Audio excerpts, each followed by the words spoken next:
So let's talk about consistent hashing. It's one of those surprisingly clever techniques that quietly powers huge chunks of the internet. And it solves a problem that honestly sounds completely paradoxical. It's a really elegant idea that, once you get it, it's going to change how you think about building big, scalable systems. All right, let's just dive right in with a question that sounds totally backward. How can adding a brand new server, the very thing you do to handle more traffic, actually bring your entire system to a grinding halt? It sounds impossible, right? But it's a very real problem, and a big one that engineers had to solve. So, to really appreciate the solution, we first have to understand the problem. Let's call it the scaling catastrophe. We're going to look at the simple, kind of obvious way you might try to distribute data, and we're going to see exactly where it all goes wrong. Okay, so picture this. You've got a bunch of data, maybe user profiles, and you want to spread them across a number of servers. We'll just call that number n. The most common way to do this is to take a key, like a user's ID, run it through a hash function to get a random-looking number, and then use the modulo operator. Yep, that's the %, to figure out which server it belongs to. Simple, right? And for a fixed number of servers, it works like a charm. The trouble starts when you need to grow. And this is where that simple logic just completely shatters. Look, with 10 servers, our key user123 maps perfectly to server 5. But hey, our app is a hit. We need to add another server, so now we have 11. Well, the math for that exact same key suddenly points to a totally different place, server 2. It's not on server 5 anymore.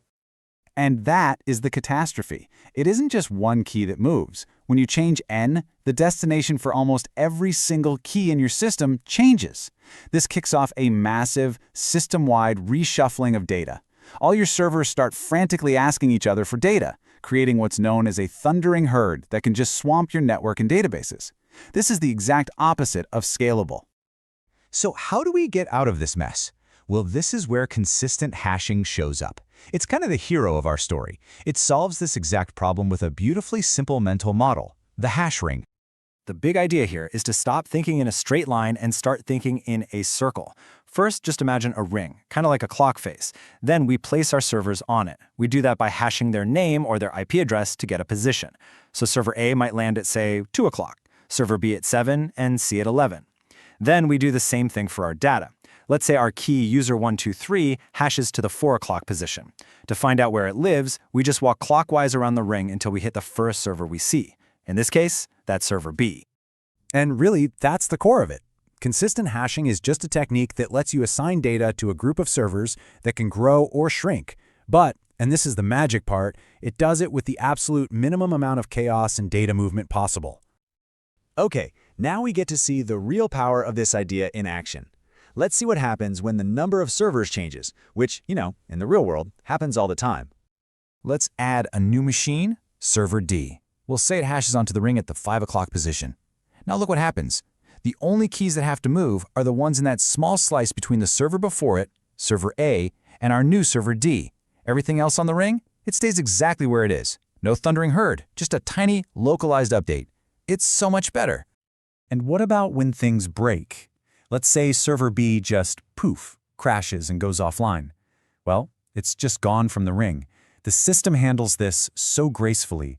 The keys that used to belong to server B just continue their clockwise journey and get picked up by the next server in line, server C. And again, the disruption is contained. Only the data from the one failed server is affected.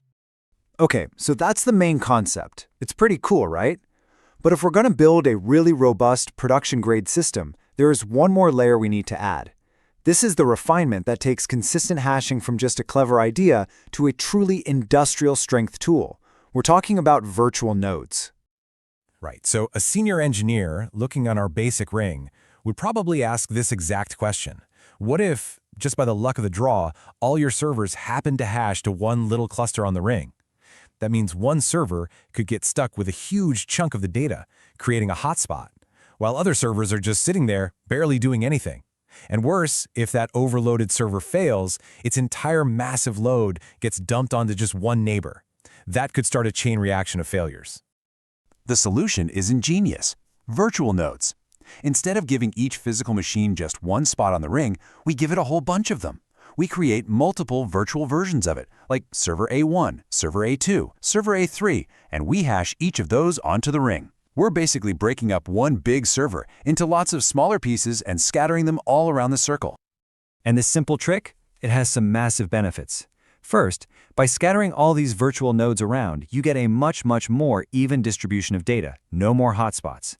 But the real magic happens when a server fails. When a machine goes down, all of its virtual nodes disappear from all over the ring. Their load doesn't get dumped on one unlucky neighbor, it gets spread out across many different physical servers. This is what makes a system truly fault-tolerant. So this isn't just some abstract theoretical concept. It's a real, battle-tested technique that powers some of the absolute biggest services and infrastructures in the entire world. I mean, you'll find consistent hashing at the heart of massive NoSQL databases like Amazon's DynamoDB and Apache Cassandra.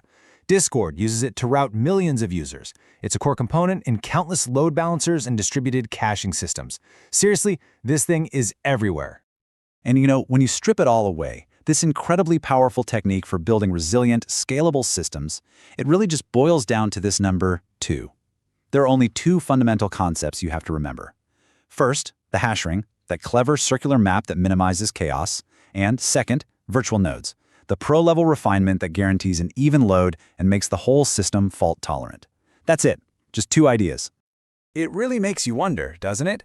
Consistent hashing is just a perfect example of an elegant, almost simple idea that has a monumental impact. What other clever algorithms like this are out there, quietly and reliably running the entire digital world that we depend on every single day?